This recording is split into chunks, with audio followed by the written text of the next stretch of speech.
nous comprenons très bien les tentatives du président et le rôle qu'ils essayent de prendre de médiateur dans ce conflit.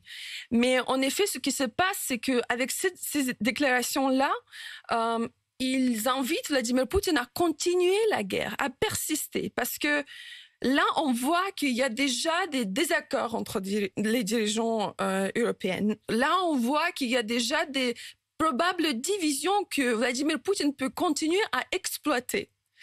Et donc, ce qui se passe aujourd'hui, c'est encore une fois, on voit les tentatives d'apaisement du dictateur. Je veux rappeler que, oui, la responsabilité pour tous les crimes incombe à la Russie. Mais il ne faut pas oublier comment on est arrivé ici. Vladimir Poutine a été apaisé en 2014. Il n'était pas humilié en 2014 quand il a annexé la Crimée. Quand il a commencé à déclencher la guerre à Donbass, il n'était pas humilié. On a cherché à chaque fois à ne pas l'humilier, pour reprendre les mots d'Emmanuel Macron. Exactement. Quand la Russie n'a pas respecté les accords de Minsk 1 et de Minsk 2, on a cherché comment ne pas humilier la Russie. On est arrivé à cette tragédie-là. Donc, je voudrais juste poser cette question. Pensez au prix que nous allons, non seulement l'Ukraine, mais l'Europe, l'Occident collectif va payer si le dictateur va être apaisé encore une fois à cette échelle de guerre. Ça vous a troublé, déçu, cette déclaration d'Emmanuel Macron ?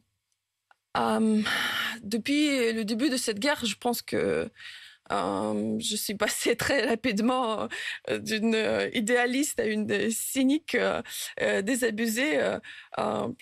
J'espérais dans ma vie que ça arrivera beaucoup plus tard. Mais voilà, nous y sommes. C'est vrai que je suis très, très déçue, mais je comprends surtout la nécessité d'insister que c'est aujourd'hui on parle pas de l'Ukraine seulement. Et quand j'insiste sur l'action beaucoup plus forte de l'Occident, je ne demande pas de sauver l'Ukraine seulement, je demande de sauver. Ne le faites pas que pour nous, faites-le aussi pour l'Europe, vous. C'est ce que la démocratie, la liberté